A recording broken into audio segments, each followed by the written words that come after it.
Relevance APSC Mains GS5 Dr. Bhavendra Shoikia's Filmmaking Journey Dr. Bhavendra Shoikiaৰ চলচ্চিত্ৰ নিৰ্মাণ যাত্ৰা doctor Bhabendranath Saikia আছিল অসমীয়া চিনেমাৰ এক উজ্জ্বল ব্যক্তি। নিজৰ অনন্য দৃষ্টিভংগী আৰু শিল্পকলাৰ দ্বাৰা আঞ্চলিক চলচ্চিত্ৰ নিৰ্মাণক গভীৰভাৱে ৰূপান্তৰিত কৰিছিল।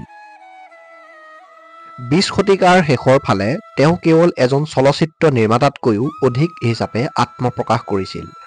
জটিল আখ্যান আৰু আৱেগিক গভীৰতাৰ জৰিয়তে অসমীয়া জীৱনৰ সাৰমৰ্মক ধৰি ৰাখি তেওঁ এজন সাংস্কৃতিক আইকন হৈ পৰিছিল। তেওঁৰ ছবিসমূহৰ কলাত্মক যোগ্যতা আৰু দৰ্শকৰ মাজত অনুৰণন ঘটাব পৰা ক্ষমতা দুয়োটাৰে বাবেই উল্লেখযোগ্য হৈয়ে আছে। প্ৰাথমিক জীৱন আৰু শৈক্ষিক পটভূমি 1932 চনৰ 20 ফেব্ৰুৱাৰীত অসমৰ নগাঁৱত জন্মগ্ৰহণ কৰিছিল শইকীয়াই। গুৱাহাটীৰ কটন কলেজৰ পৰা পদাৰ্থ বিজ্ঞানত স্নাতক ডিগ্ৰী লাভ কৰি পিছলৈ কলকাতাৰ প্ৰেচিডেন্সি কলেজৰ পৰা স্নাতকোত্তৰ ডিগ্ৰী লাভ কৰে। তেওঁৰ শৈক্ষিক যাত্ৰাৰ শিখৰত উপনীত হয় PhD লণ্ডন বিশ্ববিদ্যালয়ৰ পৰা নিউক্লিয়াৰ পদাৰ্থ বিজ্ঞানত স্নাতক ডিগ্ৰী লাভ কৰে।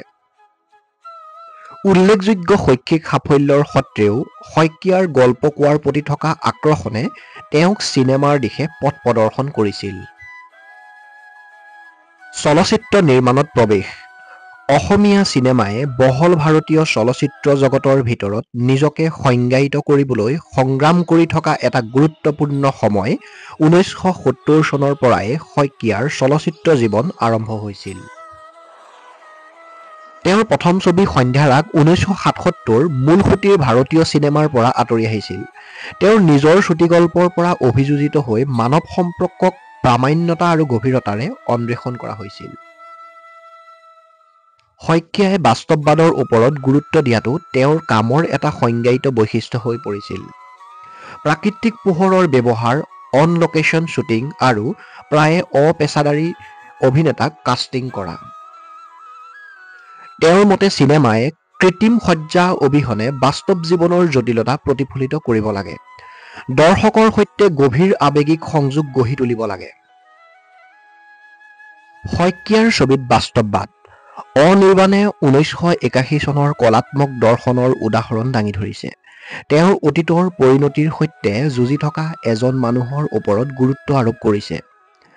ছবিখনৰ ধ্যান ধাৰণাৰ গতিবেগে দৰ্শকক নায়কৰ আভ্যন্তৰীণ সংগ্ৰামৰ সৈতে জড়িত হ'বলৈ অনুমতি দিছিল, যিয়ে অপৰাধবোধ, আকাংক্ষা আৰু মুক্তিৰ বিষয়বস্তুৰ চিত্ৰণ কৰিছিল।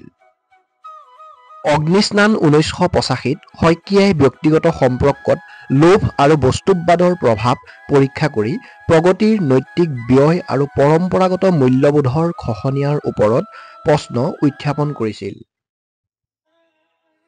পৰম্পৰা বনাম আধুনিকতা পৰম্পৰা আৰু আধুনিকতাৰ মাজৰ উত্তেজনাক প্ৰায় অন্বেষণ কৰিছিল চাইটিনৰ ছবিবোৰে। ইতিহাসে 1986 এই সংঘাতৰ প্ৰজন্মৰ সংঘৰ্ষ আৰু ঐতিহাসিক উত্তৰাধিকাৰীৰ সৈতে মোকাবিলা কৰা এটা পৰিয়ালৰ কাহিনীৰ জৰিয়তে প্ৰদৰ্শন কৰিছিল। অৱৰ্তন, কোলাহল, সাৰথি, কলসন্ধ্যা আদি আন উল্লেখযোগ্য ছবিয়ে সমাজ পৰিৱৰ্তনৰ পটভূমিত মানৱীয় দ্বিধাদ্বন্দ্বৰ সন্ধান অব্যাহত ৰাখিছিল। অসমীয়া চিনেমালৈ অৱদান চলচ্চিত্ৰ নিৰ্মাণৰ বাহিৰেও অসমীয়া চলচ্চিত্ৰৰ বৃদ্ধিত শইকীয়াই মূল ভূমিকা পালন কৰিছিল। আঞ্চলিক চলচ্চিত্ৰ নিৰ্মাতাসকলক আৰ্থিক আৰু প্ৰতিষ্ঠানিক সহায় আগবঢ়োৱা, অসম ৰাজ্যিক চলচ্চিত্ৰ বিত্ত আৰু উন্নয়ন নিগম প্ৰতিষ্ঠা কৰাত তেওঁৰ ভূমিকা আছিল যথেষ্ট। বহনক্ষম অসমীয়া চলচ্চিত্ৰ উদ্যোগৰ বাবে তেওঁৰ দৃষ্টিভংগীয়ে ভৱিষ্যত প্ৰজন্মৰ চলচ্চিত্ৰ নিৰ্মাতাৰ বাবে ভেটি স্থাপন কৰিছিল।